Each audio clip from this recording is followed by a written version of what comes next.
Pulp Crazy. In this episode, I'm joined by Frank Schildiner and Chuck Loridans. I've had the two of them on together previously, but I had to get the band back together again, because both of them are appearing in the same non-fiction anthology. It's called Rising Sun Reruns, and it's published by Becky Books and edited by Jim Beard. It includes an introduction by David J. Fielding, who played Zordon on Mighty Morphin Power Rangers. It's the latest entry in Jim Beard's Memories from Today's Grown-Up Kids series. Rising Sun Reruns contains a number of articles about today's grown-up kids and their memories of watching imported Japanese television series, both anime and live action, from the 1970s through the 1990s. I start off by stumping Frank and Chuck with some pulp-themed Japanese television series trivia before discussing the book. There's actually a pulp and Japanese TV series connection. There's actually two of them. And I wanted to see if you guys could name the two pulp series that became Japanese TV series. Lupin? Lupin is the one I was thinking. Lupin is the one I was thinking. Oh, well, I was thinking of American pulp series only. Oh. No, not off the top of my head. It stopped me. Well, the first one became an anime series. It's actually the Lensman Series by E. Doc Smith. Oh, okay, right. I did know about that. It became a anime series that was very loosely adapted. Yes, it was, very loosely. But that's not a bad thing if you've ever read those Lensman books. I like them, but boy, are they nuts. And the animation is right up my alley. Maybe not in the episodes themselves, but the animated opening is amazing. Set to that, I think it's called Give Peace a Chance Again or Give Peace a Chance Tonight. The animated opening of that show, accompanied by that music, is just awesome. It's one of my favorite openings. And, of course, the opening animation is always super high quality, because I think back then, that's what they put a lot of their budget towards, because it was something you were going to see every episode. So you better make it look good and, get people to watch the show. That's smart. So Galactic Patrol Lensman, that was number one, but this is probably more up your guys' alley, being Toku fans. There was actually a pulp hero who had his own Tokusatsu show. Did you guys know that? I did not. No. Edmund Hamilton's Captain Future became Captain Ultra. I did not know that.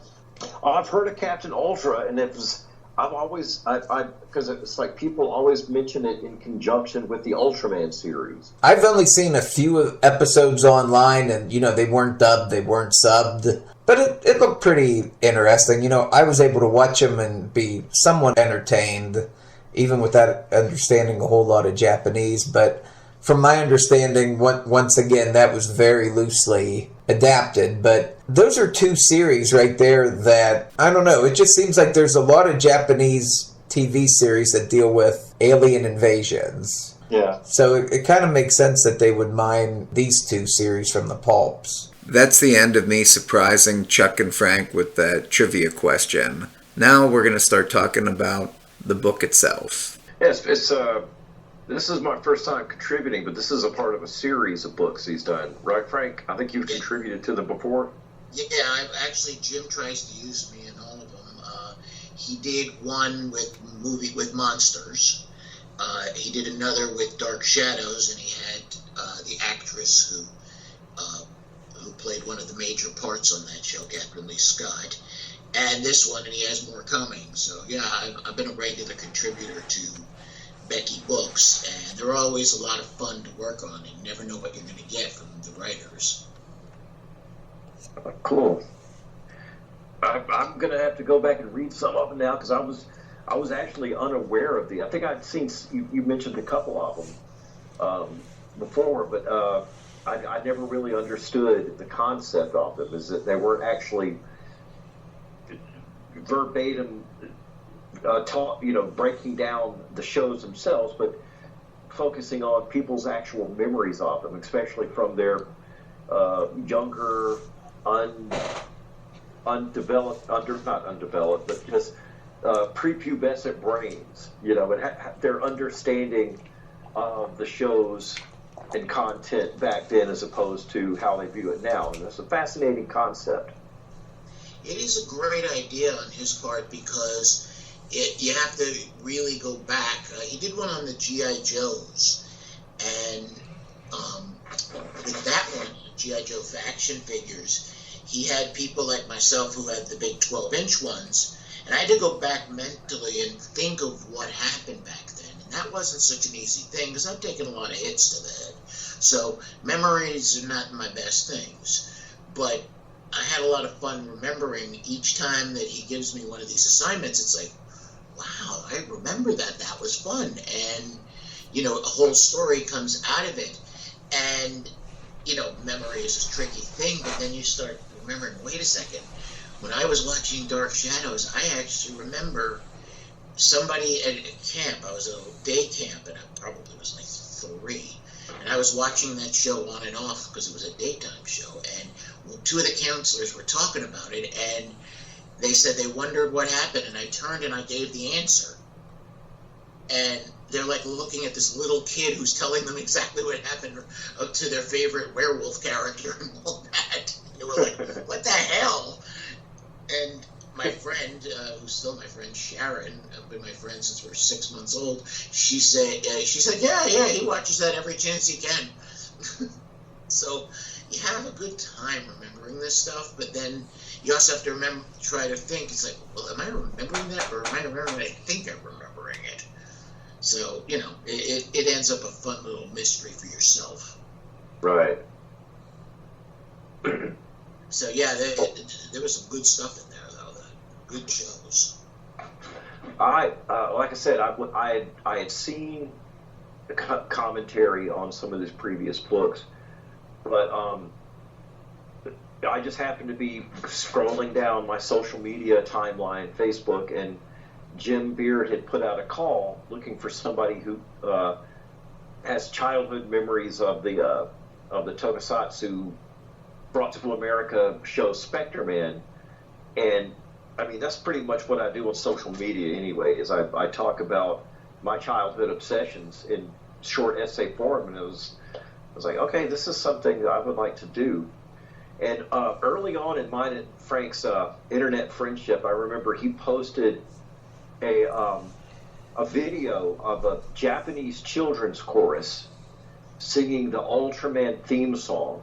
Oh yeah. And I knew that that Frank and I shared several pop culture interests, but he posted that. I got a lump in my throat because these kids were all just these adorable kids, and maybe about like 50, 60 of them, maybe 100. They were all in a long line. They're all, and their heads are all swaying back and forth in tandem as they're singing the original Japanese version of the Ultraman theme song. And a guy comes out in the costume and poses and stuff, and it was just so cool. And I was like, okay, this is something else Frank and I have in common, a love for these old Tokusatsu shows.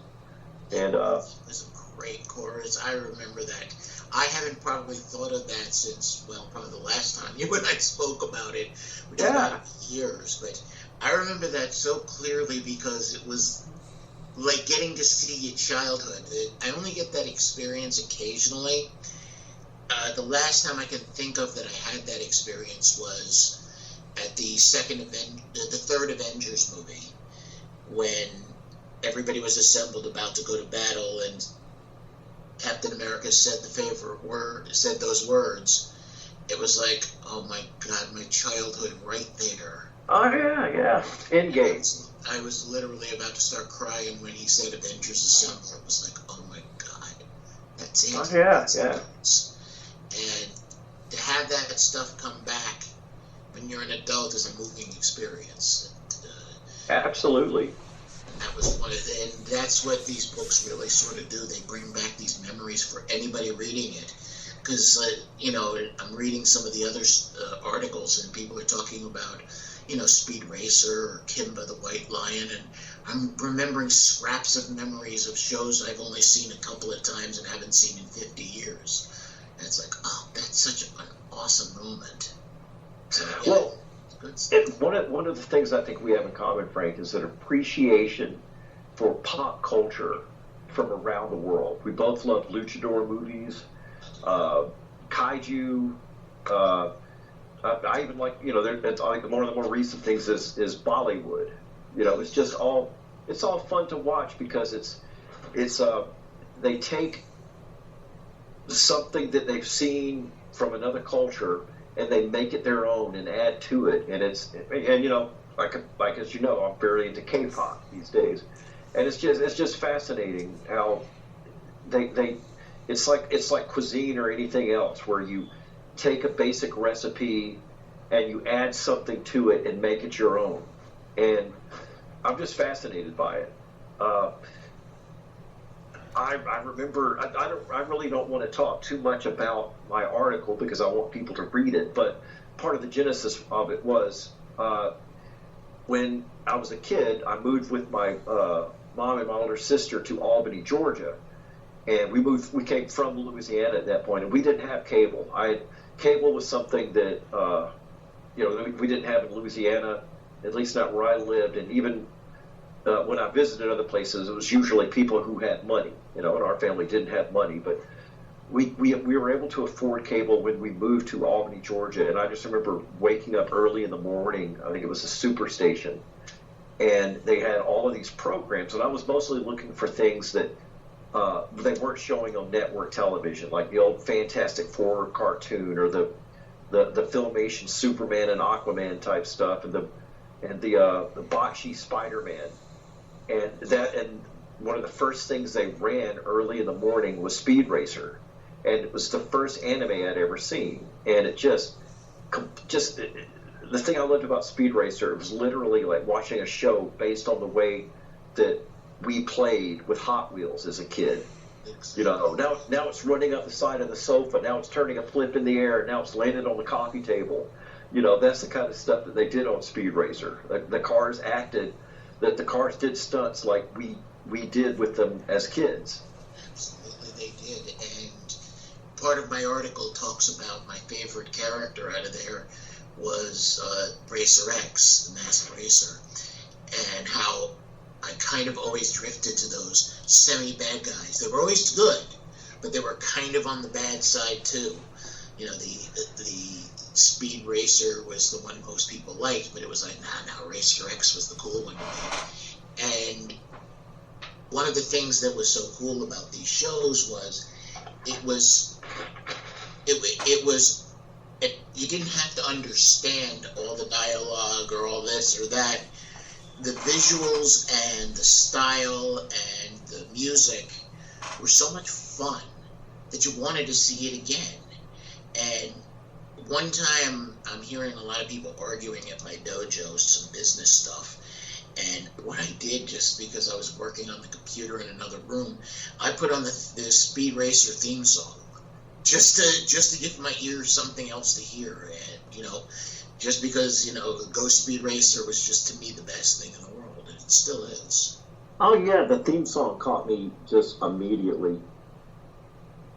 Yeah. They did good with that, and the Ultraman theme song, which I saw later, was so much fun. So nuts, but fun. Well, it was. There's a lot of tokusatsu shows that I love because they have this uplifting, basically marches, theme songs with kids singing on it. Yes. And one of the reasons why I got excited about contributing to this book is starting about, I guess, 3-4 years ago, I decided I was going to watch every Ultraman series ever made. And I started out That's with a lot of work. That's a lot of work. I started out, it wasn't complete chronologically at first. I started off with the first Ultraman series, and I found Ultra Q. which was the predecessor series, which was kind of like X-Files with kaiju. And then I've been going through all the different series. I've gotten into Ultra 7, then the Return of Ultraman, and I'm literally up into the Ultraman that were made in 2014. So, and I've watched every single one, even the animations and stuff. And long before the multiverse of madness stuff that we're seeing right now, Ultraman was doing that because they were making, series that couldn't possibly have taken place in the same universe, and then they decided, well, we're going to have crossovers anyway and explain that there are multiple universes. And it's really fun stuff. And we think about it, Ultraman kind of takes the spot. If you think of it as like the triumvirate of pop culture fantasy shows, I honestly believe that it would be the complete triumvirate would be Star Trek, Doctor Who, and Ultraman. And that they both started within like a year of each other. All three of them started within like a year of each other, and they've all run through different incarnations of the show, including crossovers and such. And, there's a lot of other shows that have happened since then, but I don't think anything matches those three as far as pop culture iconic series. I can't think of anything that matches them. I can't think of any other shows that come close to having that many incarnations throughout the decades. Star Trek, Doctor Who, and Ultraman. As well as such strong followings, despite the fact that they are 60 or so years old. Yeah. They have these devoted fan bases that can go from people in their, very late 70s to, little children who are just getting into it the first time. And that's something I've also appreciated about all of those that you mentioned. The fan base in all of them are very embracing of new people. Come join us and learn all about it. Be part of it. And the actors are very proud of the fact that they're part of something bigger. I mean, I saw a picture the other day of Matt Smith from Doctor Who. Yeah. Really great job he did. And it's when he was the doctor, and a little girl asked him if he was afraid of the weeping angels, and he said, "Are you afraid of it?" And she nodded. She's very frightened, didn't even say anything. And he said, "Don't worry, I'm here to protect you." Awesome. I mean, that to me, it's like, oh my God. I always knew Frank, that was Frank, I don't know if you're aware, because I don't know if you've seen any of the more recent Ultraman series, but they will occasionally bring back, because every Ultraman is still alive, every actor who played the human form, and they'll come back and reprise the role. And it's the sweetest gig in the world because, this man in his 70s holds aloft his, or in his 80s, holds aloft his changing device, and then is immediately replaced by the guy in the suit, just like it was in the original series. And so, when you hear people complaining about, Harrison Ford's too old to play Indiana Jones, blah, blah, blah, there's the original actor who played Hayata, just strutting out into an open field and holding aloft his changing device and turning into Ultraman and beating the crap out of a kaiju. It's beautiful. That is such a great thing. Oh yeah. They've had multiple team ups with the young Ultramen and the older ones. They have a whole universe. It doesn't always completely make sense, but they literally bring in even the American-made Ultraman series, the one that was made in Australia, the one that was made in America. They're all part of the pantheon. They include everything. Yeah. You can't even say that about Godzilla. And Godzilla is a pretty all-encompassing universe there. Well, but see, that's what I'm saying. That these are the only three series that have maintained some sort of continuity. Even like in Star Trek, you've got the reboot, but it still took place if not in the same universe, it took place in the same continuity. So it's all good. It's but okay. One of the other before I ever saw Ultraman or anything like that, and I mentioned this in the book, in the article, is I remember Dialing for Dollars Theater when I was a little kid seeing Voyage into Space, which was the edited. They took a bunch of episodes of Johnny Sacco, and that is my favorite Tokusatsu anything.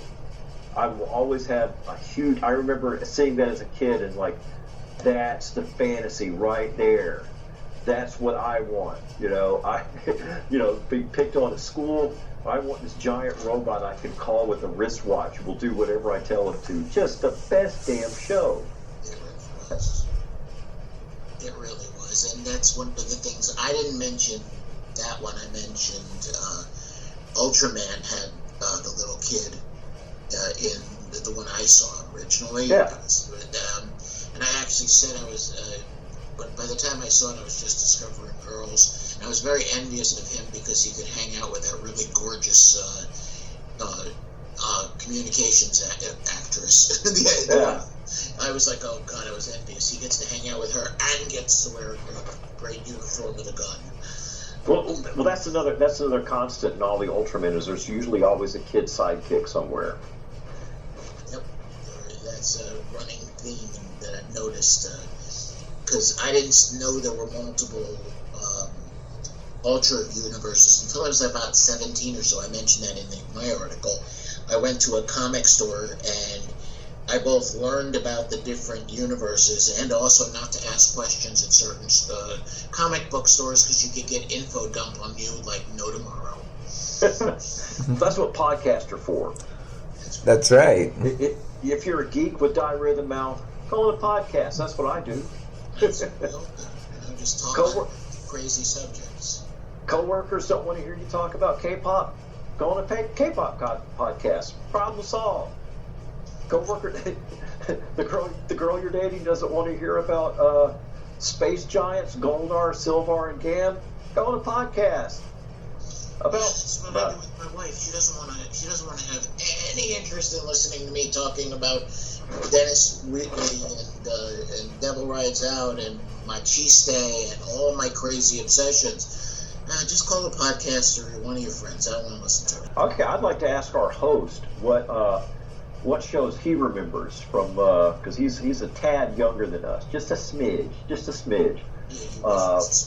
Yeah, and I'm curious. What are some of the shows that you remember with essentially take shows brought over from Japan and dubbed in English? Well, I have very vague memories of watching Voltron. I was probably only 5 or 6 years old when I would see some of those episodes here and there. That's probably the first anime I ever watched. Besides that, I think my first, long-term exposure would have been Mighty Morphin Power Rangers. I think I was in 5th grade when that came out, and I watched that for a good many years. And once that hit big, they started bringing out other shows that I'd say the second to Mighty Morphin Power Rangers was VR Troopers. I can remember that because VR Troopers, you could watch that before school, but Power Rangers, you had to wait till after school to watch. And I remember liking VR Troopers a little bit better because they had cooler finishing moves that they did. I think wasn't that based on a Tokusatsu show called Gridman? Yeah, Gridman. Yeah, from what I can recall, on the very little I read about it, they actually used stock footage from a couple different shows, and that was one of them. I want to say it was... Is it called the Metal Hero series? Oh, you're thinking about Big Bad Beetleborgs. Oh, that's what... Okay, yep, that's right. Like B-Fighter Kabuto or something. When he revolutionized children's television. Was it Hayam Saban revolutionized after school programming when they just went over and bought the rights to show the footage of that the Power Rangers came from? Super Sentai? Super Sentai, yeah.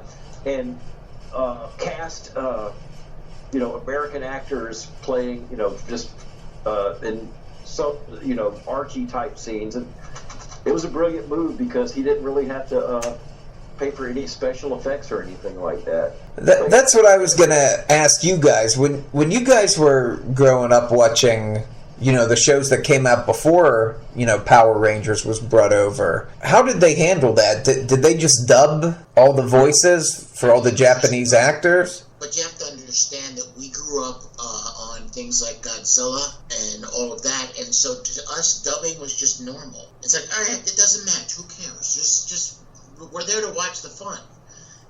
There was another Saturday morning show that I was very fond of called the Children's Television Theater with Kukla, Fran, and Ollie.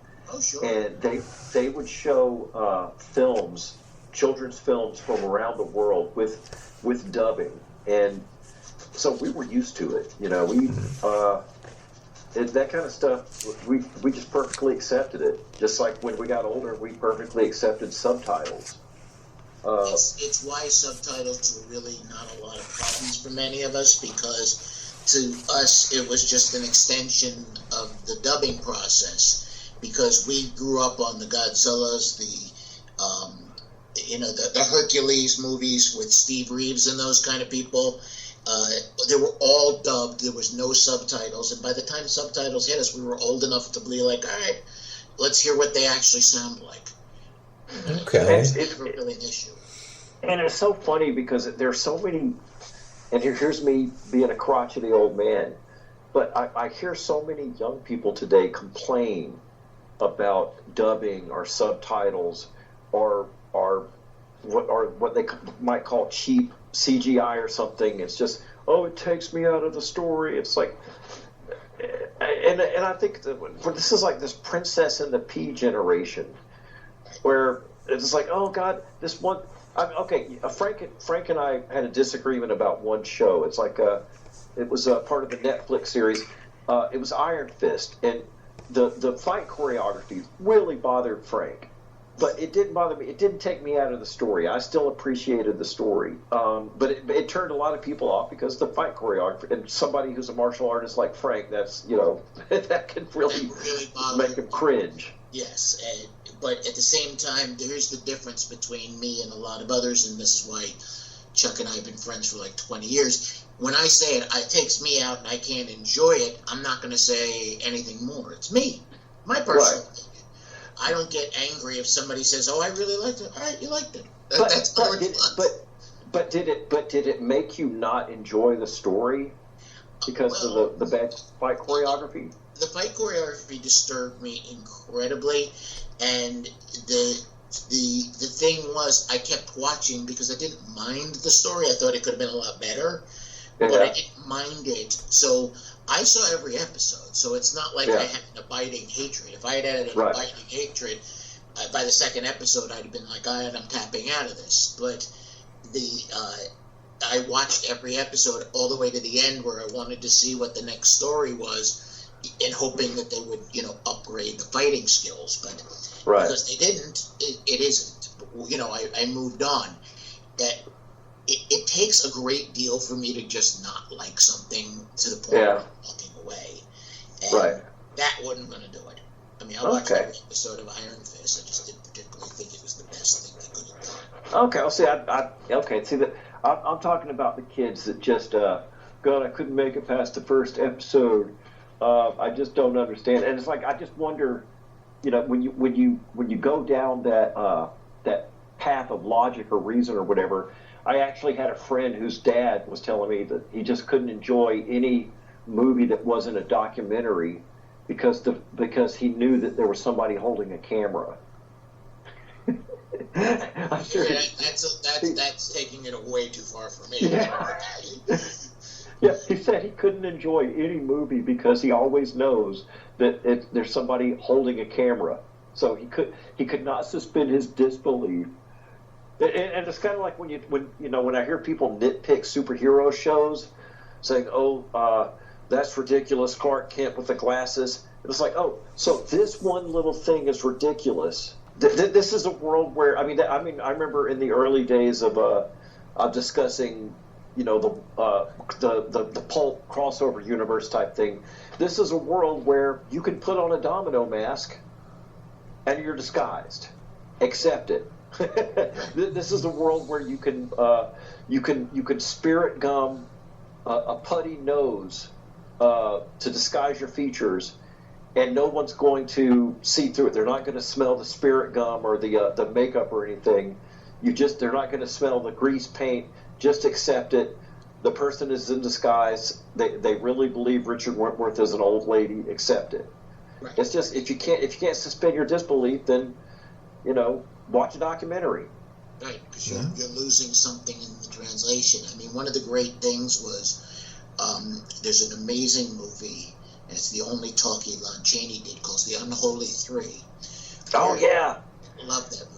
And one of the moments, there's two moments of it. One where he's dressed like this old lady, and he's acting like an old lady, and if you look, all right, it's Lon Chaney. You can tell it's Lon Chaney. But it was so good. And he had such a great voice, and he was having so much fun. Plus the little person who was in it, who was very obviously an adult, you could see it. He's dressed as a baby, and you could tell he wasn't a baby, but people were buying it as a baby, even though he's smoking a cigar. I mean, the sheer brilliance of the spectacle that they were presenting in these movies, you suspended your disbelief because you're having so much fun with it. And if you're incapable of doing it, well, I kind of feel sorry for you because you're missing out on some really fun experiences. Taking it back to kaiju and tokusatsu stuff, it's like if you watch it thinking about, oh my God, were there any people in that building? Oh God! Yes. You're not going to. I know there can't be giant ants because of the whole the whole square cube principle.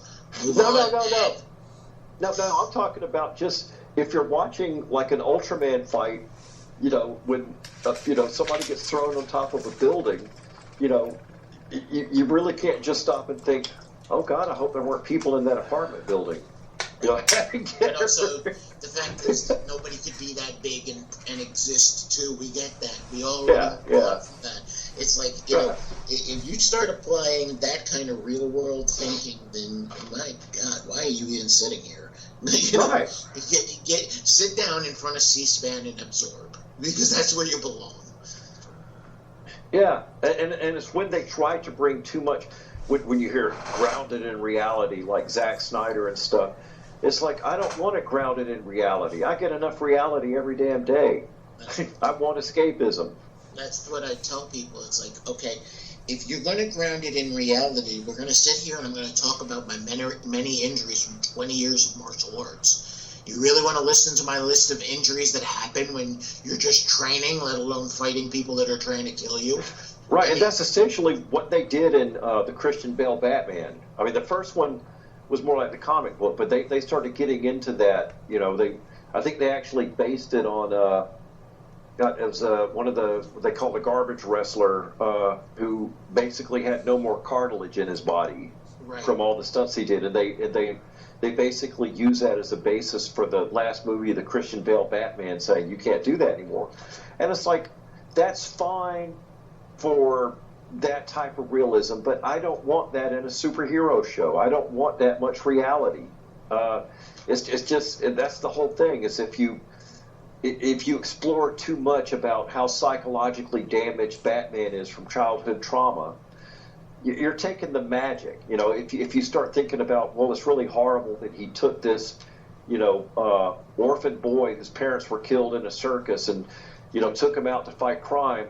And if you stop to think about it, yes, that's really horrible, but that's, it's the fantasy. It's the fantasy of when you were a kid saying, how cool would it be to be Batman's sidekick and to, like, fight by his side and be able to do all this cool stuff.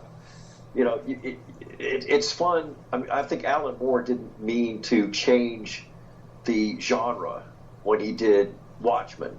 I think he was doing it as an experiment, and I think he regretted it because everything became dark and edgy and grounded in reality after that, and it sucked all the fun out of it. And that is true, because one of the actually did two things to kind of bring back the pleasure that he has. He took over the character Supreme, which was a bad Superman knockoff, It was a Rob Liefeld character. Right, it was, and he said only way he'll do it is if he can literally wipe everything out and do it his own way. And the first thing he did was he made it a love story to Silver Age Batman, Superman, and even Batman appears in it in its own way. It's a total joy. He took and Tom Strong is the other one. I read that one. And they're both so good from Alan Moore. You realize he's trying to just break new grounds. He wasn't trying to establish a continuity or a new ethos of comics. He was trying to say, okay, here's one way. Let's look at it another way. Let's just skew it some different directions and see what we get. Because that's just his style. But he didn't mean to destroy the entire industry and make it this, reality show nightmare where people are psychologically damaged and everybody is vicious and brutal. I mean, right. It was never his intention, and I'm pretty sure he regrets it to this day. Well, the other thing, it wasn't all Alan Moore's fault. It was also the fact that people latch onto the anti-hero. That Wolverine was cool because he was the only character like that. To go back to your article, Racer X was cool because he was the bad boy in a world full of, clean heroes. But when everybody becomes Wolverine, if everybody in Speed Racer became like Racer X, it becomes stupid. It's like I'm Wolverine. I'm not much of a joiner, but I appear to be on every team in Marvel Comics. Every partnership possible. But I'm not a joiner. Yeah. I work alone. Yeah, you work alone until you're with everybody else. It's, it becomes the point where, everybody is writing the same few words. I'm the damaged loner type. Okay. Why don't we bring it back to the Toku stuff? Chuck, I have to admit, I've never heard of Spectre Man. Could you give me a quick rundown about who he was? Okay, so, like I said, I don't want to get too far into what I... No, just kind of give us the overall hook for that series. What was the... It's an Ultraman type thing in that he was sent to Earth by almost like a Green Lantern Corps type thing. He was sent to Earth because pollution. It's fascinating because but this was made back in the 70s when people were trying to really put forth the idea that, hey, we got to save the planet. You remember things like Yogi's Art? That was the premise behind it. And later, Captain Planet. But the part of the premise of the show of Spectre Man was humans are polluting the Earth and killing it, and there's these two apes who come from another planet who are, we want to take over this planet for our race, so we're going to use the pollution that that the humans are filling the planet with to create monsters to get rid of the humans so that us super intelligent mutant apes can come take over. And so this other alien entity sends Spectre Man to Earth, and it's just I remember seeing the promos for it, and it was like, this is awesome. And what we got was very. I did a little research before the article to find out some more behind the scenes stuff. And I did it kind of in parentheses because this was not knowledge I had as a kid, and it wasn't part of my experience. But when there was a guy, I guess he was the Chaim Saban of his time. He was a television writer and producer. He he became the writer for the series, and he basically took, for the most part, verbatim what the dialogue was. He didn't change it. And he was a humorist, but he didn't do like Dynaman, which was the other before Power Rangers. Dynaman was the Super Sentai series, but it was completely made into a farce, like What's Up, Tiger Lily? I was telling him about that right before, about the episodes like Day of the Dolphin Flipper's Revenge and The Seven Loves of Lucky Pierre. Oh my God, those were the funniest shows in the world. Are you talking about Dynaman? Yes. Yeah. Well, Spectreman took a different approach. They did not camp it up terribly, but there were like funny little side statements, like when the human transforms into Spectreman, he holds his hand up straight forward, almost like a Nazi salute, and the girl, the love interest girl character, is running around a corner and catches him about to transform. She doesn't know his secret identity, and he stops. And and this was something the American writer threw in his dialogue, and she says, "What are you doing, playing Hitler?" and it's that kind of humor.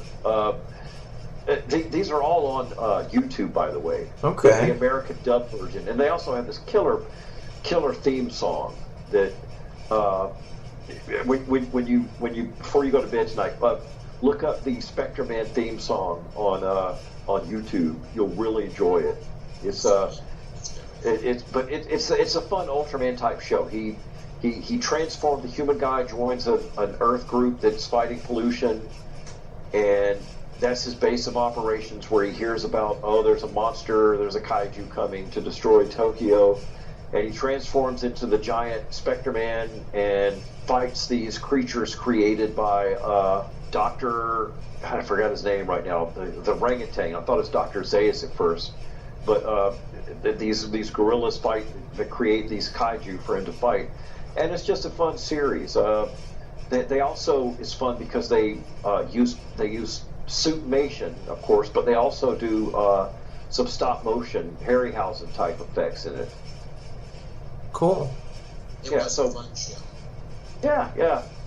And like I said, the theme song is just killer. It was actually taken from a prog rock group from the from the early 70s, and the writers worked together with the new lyricist to write the lyrics to Spectreman. They just changed the lyrics around and made it about Spectreman. One of the greatest bass riffs you'll ever hear. Now, Frank, you mentioned that one of the shows in your article is Battle of the Planets. Talk a little bit, about that. How would you describe that show? Battle of the Planets was actually a series called Gotcha Man. Science Ninja. I want to get into details. And what it is, it's a team of teens who are secret ninjas who fight these aliens. And what it was taken by Sandy Franks, the producer in this country. He took it and he redubbed it into something called Gotcha Man, Battle of the Planets, excuse me, and threw in some cutesy scenes of a character called 7 Zark 7 to kind of bring it all together. It's a team that each one have their own like skills and abilities. The leader is a character called Ken. I'm living the Japanese names. It's just easier for my mind. Well, I'll mix it though for people to hear. Ken flies a real fast fighter jet when he's in his costume. They have this really great moment where they transmute. So they'd each start out in, like, he would start in like a Cessna, and when he transmuted, it became this really high-tech, ultra-fast Mach 5 kind of fighter jet. The next one, they called him in the United States Jason. His name was Joe Asapura. He was Japanese and Sicilian, by the way. And Joe is a race car driver, and his becomes this high-tech kind of James Bond meets a Formula One kind of racer. The next character is a female character who dresses in pink, of course. The United States version is Princess, and she starts out in a motorcycle that turns into a flying motorcycle.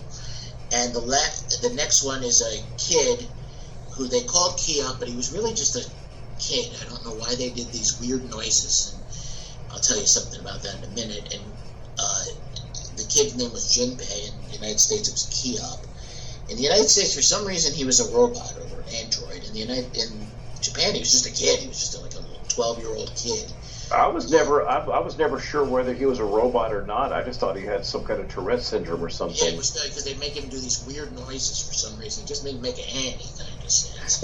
I think it was basically, a Jar Jar Binks kind of thing. It's like, let's throw something in there for the little kids that are watching it. They'll go, ha, ha, he talks funny, ha, ha, ha, ha, ha. Yeah, that could be well do it.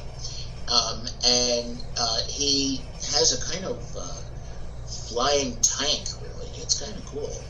And the main vessel is this giant spaceship kind of thing called the Phoenix. And the character that they called him Tiny, I'm just going to leave that there. He's a kind of roly-poly guy. They each also have a bird based on who they are. So, like, Joe Asapura is Condor Joe. The princess character is a swan, things like that. And they're fighting the Galacta, this alien race that is trying to take over the world. And the dubbing was actually brilliantly done. They got Key Luke to play one of the villains. The great Key Luke playing one of the villains in this thing. And the stories of the Sandy Franks version honestly didn't make a lick of sense, but you didn't care because there was a lot of fun fighting and there was a lot of great effects with the ship that combined with all of their individual crafts would turn into a phoenix and like destroy kaiju and things like that. It was a fun, crazy kind of show, totally different from anything you could have seen, and a lot of rumors flying out. Like Chris was, a friend of mine used to say, "Oh, well, the reason that Keop is making those weird noises, like Chuck was saying, I think it was a kid." They said, "Oh, no. What I was told is that he was cursing, and this is just the American way of beeping it out." It's like, no, it was just something weird they did with Sandy Franks. He was just a regular sort of, snotty kind of 12-year-old pain in the butt kind of character, and that was it. Because I've seen the original, and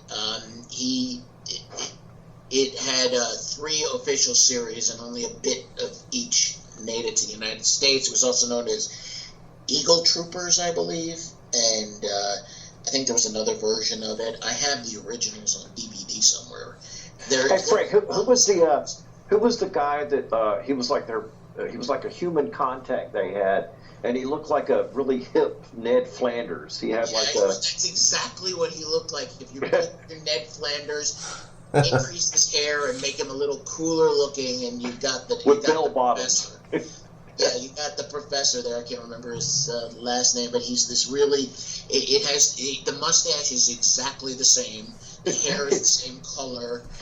They may well have based Ned Flanders on visually on this. Well, he really kind of had that 70s youth pastor look to him. Yes, oh my God, that's the best way to put it, with the flowing hair and the open front shirts. Yes, exactly right. He had this kind of 70s youth pastor, with the kids kind of look to him. And he was the professor, and his part was kind of basically just X-Sides in the Battle of the Planet. He was just there to say, "Oh, well, this is the problem." And then he was pretty much gone until, "Oh, well, you have to do something or something's going to happen." He was like the Scotty character. It's going to blow up if you don't do this. Well, you said they added in the 7 character, and it was basically, it was based on R2-D2. He was like a R2-D2 shaped robot, and that was completely an invention of Sandy Frank, from what I understand. Exactly was. And used it as exposition. Right, and also it was a way of, cutting out the more unacceptable Japanese content that they were willing to have. Like, for example, in the series, and this has definitely never been shown in the United States version,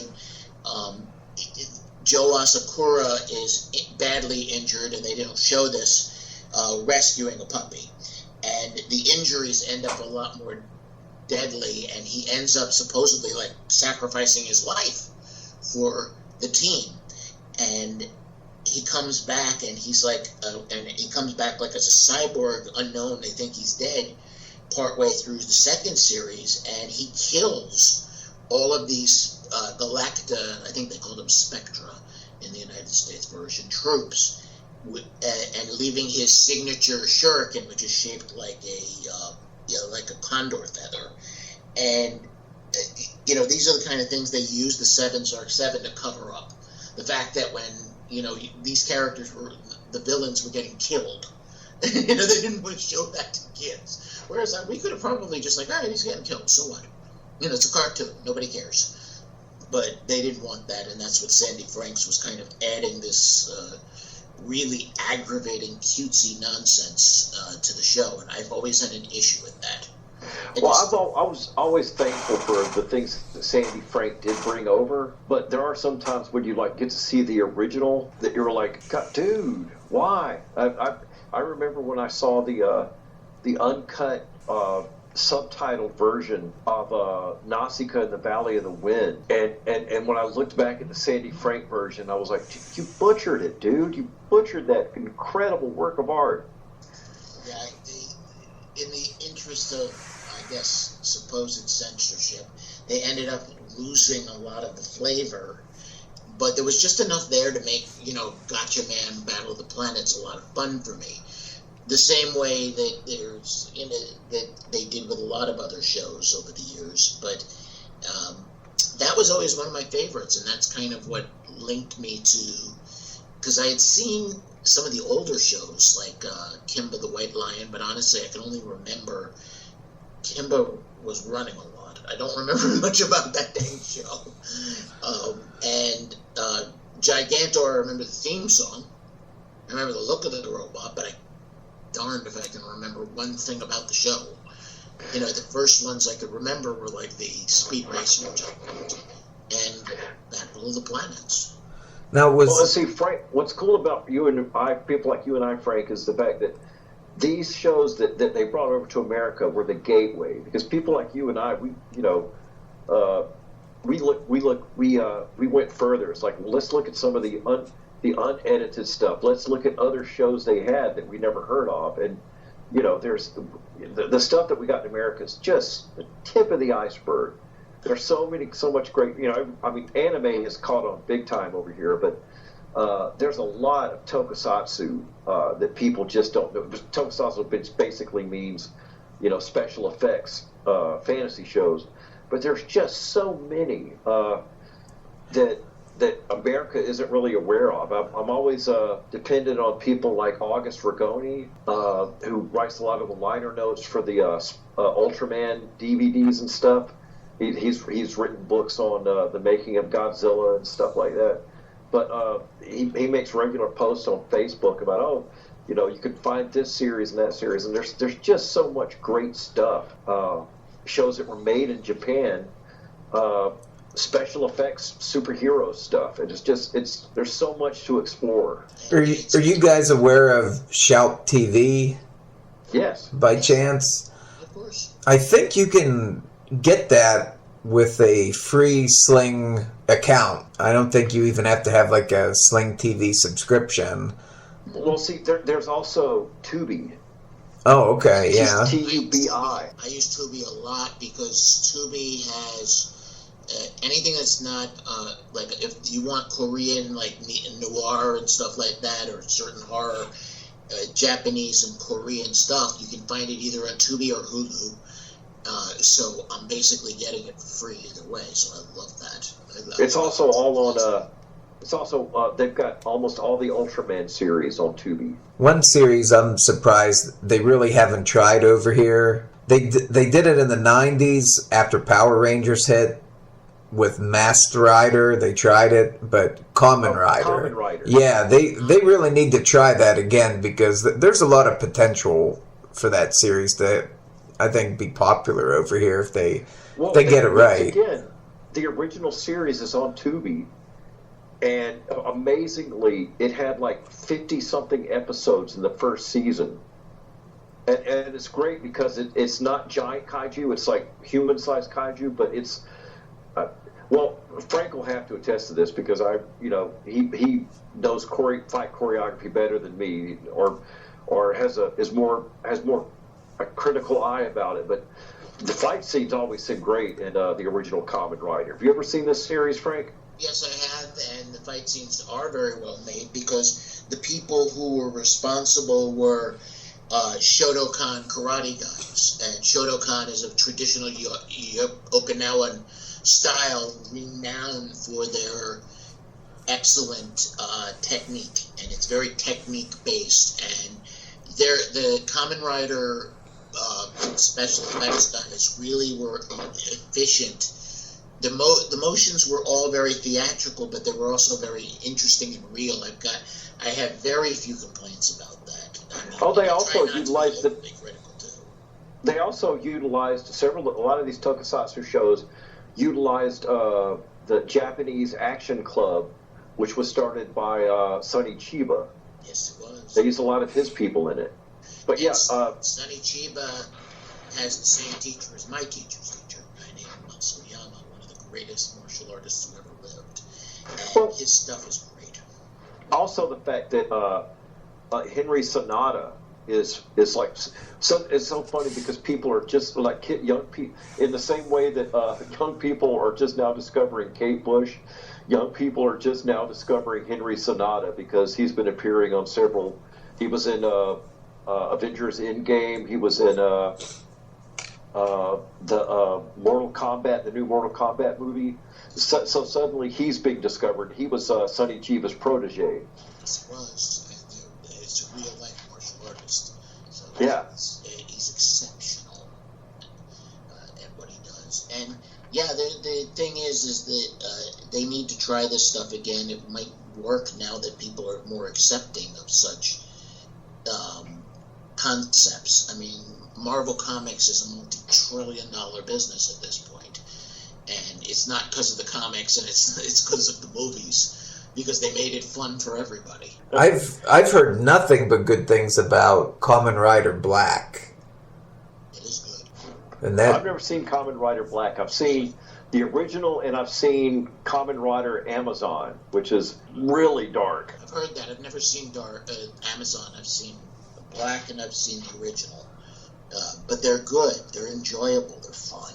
You know, you got something there, and the suit mechanics are well made. They've also done multiple crossovers with the Super Sentai series. Yeah, and they actually made one special, Ultraman meets Kamen Rider, but the majority of it is clips from all the different, because Kamen Rider's probably just almost as long lived as Ultraman as far as like the a gazillion incarnations, but they actually made a movie or a documentary called Kamen Rider or Ultraman meets Kamen Rider, and at the end they actually filmed like a 15-minute segment where they team up to fight monsters and they let Kamen Rider grow giant.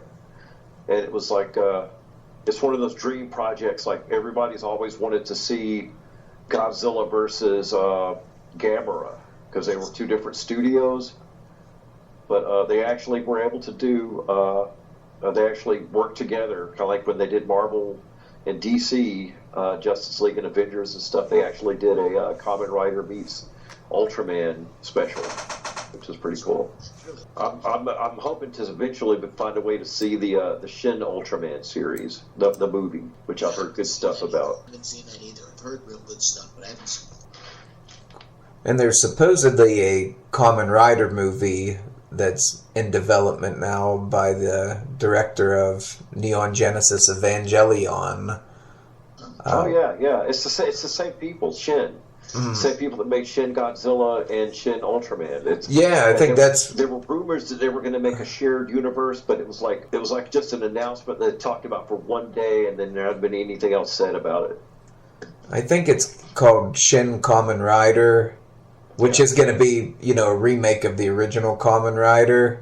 Yeah. And from my understanding, there's going to be, I think, an Amazon Japan series that's going to be a remake of Kamen Rider Black, a streaming series.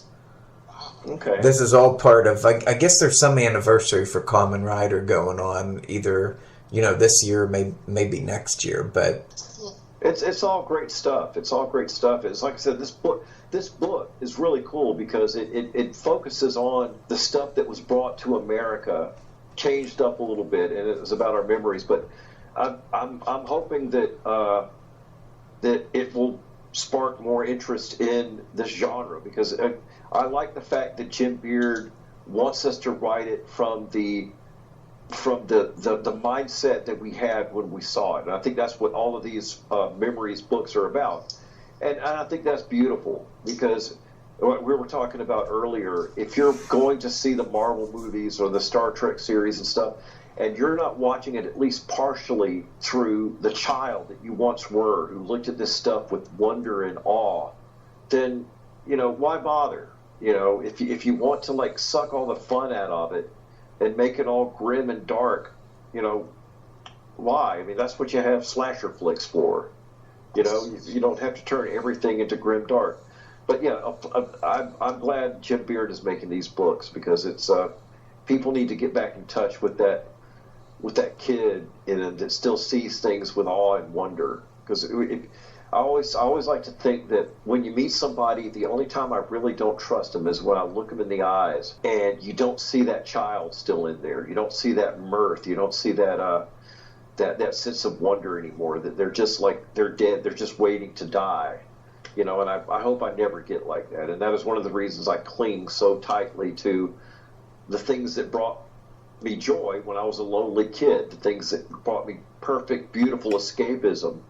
And, every show in this book is that kind of thing. It's all stuff about whimsy and wonder and adventure, and, the stuff that made sitting down and being glued to the television, that's what made it fun, was just getting lost in this world, and so much of it out there. Very good. It was what makes these movies so moving for those of us who still have that. That makes me, when I see Godzilla King of the Monsters and they have all of these new and old monsters, and I see Rodan taking on Mothra, and Mothra saving Godzilla, or Captain America saying Avengers Assemble, and the tears are coming to my eye, because my entire childhood has just been shown to billions. Right there, all the dreams I had are in front of me, and it's all making me feel awesome. Is it perfect? Well, nothing is. Enjoy it, man. We got the best time for being a geek. There was a time in the past where the closest thing we got to that stuff was if you got a movie from Mexico and you got to watch Santo or the Blue Demon fighting Dracula. Yeah. Now, mind you, I still love that, but you're not getting them fighting Thanos. I mean, I can still remember the chill and the thrill I got when, after the first Avengers movie, the whole thing happened, and then Thanos turned and smiled and didn't say a word. It was like, oh my God. It was like that wonderful moment of, oh my God, what are they doing? This is wonderful. And that's something I don't want to ever lose. The fact that on 1 week of television, we're getting, just in this phase of television, just over the last week, new Star Trek, new Star Wars, new Marvel, new DC, Lord of the Rings. I mean, wow. And it's quality stuff. Can you remember, you'll remember, I don't know if Jason will, you remember when we had no cable, we had to go onto UHF and channels like that and just see if we can find anything of interest. Yeah. I mean, oh my God, I mean, sometimes it was a wasteland. You're stuck inside because it's raining or snowing, and you turn on the TV and one channel has a talk show, another channel has bowling for dollars or something, and the other channel doesn't have anything. It's like, well, luckily we had books and comic books too. Oh, we certainly our G.I. Joes, our Micronauts, our picking up a pencil and paper and drawing. There was so much. I don't remember ever being bored as a kid. To tell you the truth, I didn't have many friends. I didn't have any friends that lived in the neighborhood for most of my life, but I was never bored. I could always keep myself occupied and get lost in some sort of fantasy. And that's what I was doing too. occasionally, though. The thing is, I live in the New York area.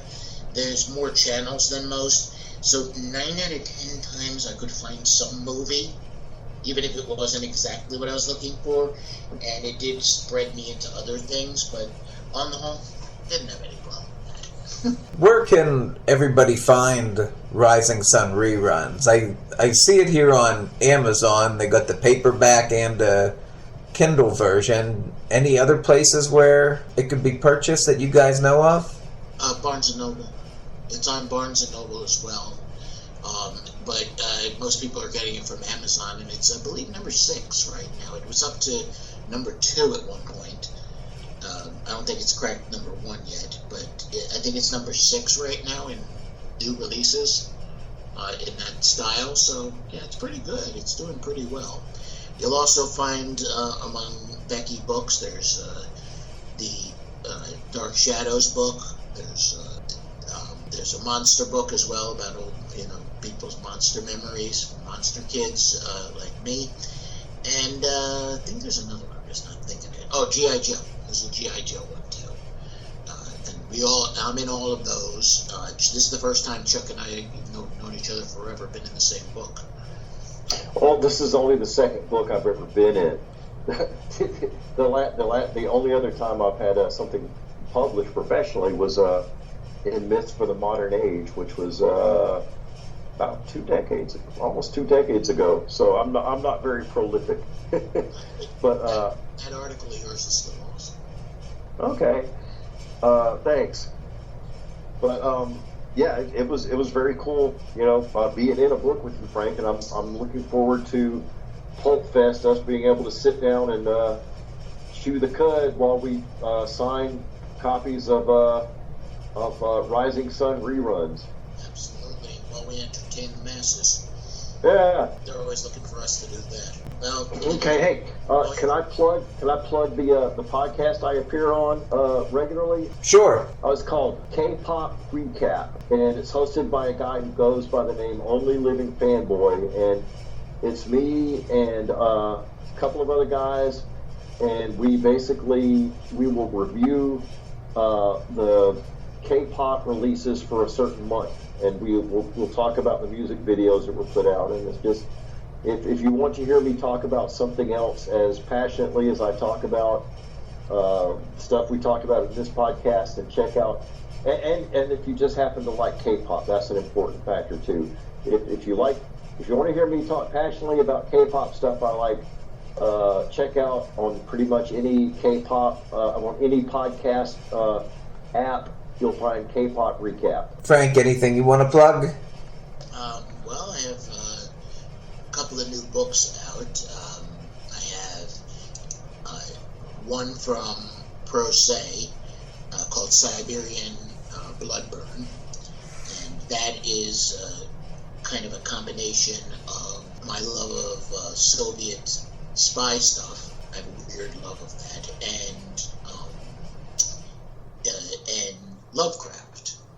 So it's kind of an odd little thing, and I'm working on a sequel right now to my spy novel, my Soviet spy novel, The Klaus Protocol. I'm working on a sequel to that, and they just released, like, in the last couple of days, the Kindle version of my single farmer kind of book, which is a part of the sequel of the Secrets of the Nine series. That just came out too. So that's what I've been working on lately. So yeah, that was a fun project. I had a lot of fun because that's the main character there fits the whole sequel of the Nines, the Secrets of the Nine sequel stuff, and he's fighting. It's very 70s based storyline. A lot of my love of old 70s movies and TV show. And the book, I didn't even mention it. I just realized that it's called It's Always Darkest, and that's by Meteor House. That's an awesome book. I still need to put my review up about it. It's awesome, Frank. It really is, and it's a perfect follow up to The Monster on Hold by Win Scott Eckert. Yeah, he did a great job. That is such a good book. I'm so glad Win was the guy. So that's it from me. Okay. Well, thanks again, guys, for coming on. Appreciate it. And thanks, everyone, for listening. We'll see you next time. Pulp Crazy is located at pulpcrazy.com. I'm facebook.com/pulpcrazy. And I'm at pulpcrazy on Twitter and Instagram.